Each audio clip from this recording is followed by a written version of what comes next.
Hey guys, ఇవాళ మనము ఫైల్ని ఎట్లా అప్లోడ్ చేయాలి ఫిలమెంట్లో అండ్ ఆల్సో అప్లోడ్ అయిన ఫైల్ని టేబుల్లో ఎట్లా డిస్ప్లే చేయాలో చూద్దాము. సో ఫస్ట్ నేను మైగ్రేషన్ ఫైల్ అనేది క్రియేట్ చేస్తున్నాను మన ప్రోడక్ట్స్ టేబుల్ కోసం. నెక్స్ట్ నేను ఇమేజ్ యూఆర్ఎల్ అని చెప్పి నా లెబెల్ ఇచ్చేసి ఫీల్డ్ని క్రియేట్ చేస్తున్నాను. ఓకే, మన మైగ్రేషన్ రన్ అయిపోయింది.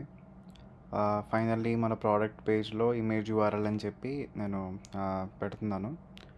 నెక్స్ట్ ఇప్పుడు మనం ఒక ఫైల్ని అప్లోడ్ చేయాలి అంటే మన ప్రోడక్ట్ రిసోర్స్లో ఫామ్లో ఫైల్ అప్లోడ్ అని చెప్పి ఒక కాంపోనెంట్ ఉంటుంది. అది యూస్ చేసి జస్ట్ మన ఫీల్డ్ నేమ్ ఇచ్చేసామంటే మనకి ఇక్కడ అప్లోడింగ్ కేపబిలిటీ అనేది వచ్చేస్తుంది అనమాట. సో ఇక్కడ నేను అప్లోడ్ చేస్తున్నాను. లోడింగ్ అంతా యానిమేషన్ అంతా ఫిలమెంట్ చూసుకుంటుంది. ఓకే, ఇప్పుడు సేవ్ చేశాను. ఓకే, ఇప్పుడు మళ్ళీ రీవిజిట్ చేద్దాము. స్టిల్ కనబడట్లేదు. ఒకసారి కన్సోల్లో ఎర్రర్స్ ఏమొచ్చాయో చూద్దాము. ఇక్కడ చూస్తే మనకి CORS ఎర్రర్ వచ్చింది. సో ఇలా ఎందుకు వస్తుంది అంటే మన ఎన్విరాన్మెంట్ ఫైల్లో యాప్ యూఆర్ఎల్ అనేది లోకల్ హోస్ట్ అనేది ఉంది, బట్ మనం యాక్సెస్ చేసేది 127 నుంచి. సో మనము ఈ ఎగ్జిస్టింగ్ యూఆర్ఎల్ని కాపీ పేస్ట్ చేద్దాము. అక్కడ ఎన్విరాన్మెంట్ ఫైల్లో పేస్ట్ చేసేటప్పుడు బీ కాషియస్, ఆ స్లాష్ అనేది ఉండకూడదు. అది మీరు పెట్టారంటే యూఆర్ఎల్ ఇష్యూ వస్తుంది. సో నేను తీయేస్తున్నాను అది. ఇప్పుడు మళ్ళీ వెరిఫై చేద్దాము రీఅప్లోడ్ చేసి. ఓకే, ఇప్పుడు అప్లోడింగ్ అంటుంది. సేవ్ చేశాను. మళ్ళీ రీవిజిట్ చేద్దాము. స్టిల్ కనబడట్లేదు. సో దీనికి మనం ఏం చేయాలి అంటే ఒక స్పెషల్ కమాండ్ ఉంటుందన్నమాట. PHP artisan storage link. ఈ కమాండ్ ఏం చేస్తుంది అంటే మనకి ఒక స్టోరేజ్ అనే ఫోల్డర్ క్రియేట్ చేసి దాంట్లో ఉన్న ఫైల్స్ మనం యూఆర్ఎల్ త్రూ యాక్సెస్ చేసేట్లాగా చేస్తుంది అనమాట. So this is very important command for this to work. So అది మీరు గ్యారంటీగా రన్ చేయాలి. ఓకే, ఇప్పుడు మళ్ళీ రీఅప్లోడ్ చేస్తున్నాను. ఓకే, ఇప్పుడు ఇమేజ్ కనబడుతోంది, ఇందాక కనబడలేదు. మన స్టోరేజ్ ఫోల్డర్లో కూడా ఇమేజ్ అనేది డిస్ప్లే అవుతుంది.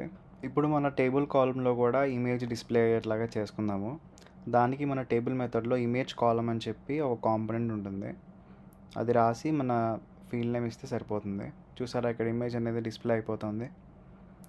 నెక్స్ట్ మనము ఒక కస్టమ్ డైరెక్టరీలో అప్లోడ్ అవ్వాలి అంటే ఇక్కడ డైరెక్టరీ అని ఇచ్చేసి మన కస్టమ్ డైరెక్టరీ నేమ్ ఇచ్చేసామంటే నెక్స్ట్ టైం అప్లోడ్ చేసినప్పుడు స్టోరేజ్ లోపల ఈ డైరెక్టరీ లోపల క్రియేట్ అవుతుంది ఫైల్.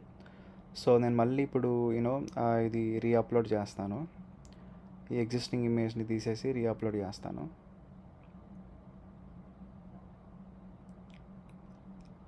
ఓకే, ఇప్పుడు చెక్ చేసుకుందాం. మనం చూస్తే స్టోరేజ్ లోపల ప్రోడక్ట్ ఇమేజెస్ అని చెప్పి ఒక ఫోల్డర్ క్రియేట్ అయింది. దాంట్లో ఈ ఫైల్ అనేది అప్లోడ్ అయింది. ఇప్పుడు నెక్స్ట్ మనం ఏం చేద్దామంటే ఈ టేబుల్లో ఈ ఇమేజ్ సైజ్ని మనము కాన్ఫిగర్ చేసుకోవచ్చు. దానికి మన టేబుల్ మెథడ్లో మన ఇమేజ్ కాలమ్ దగ్గరికి వెళ్ళి విడ్త్ హైట్ అనేది మనం మెన్షన్ చేసుకోవచ్చు అనమాట.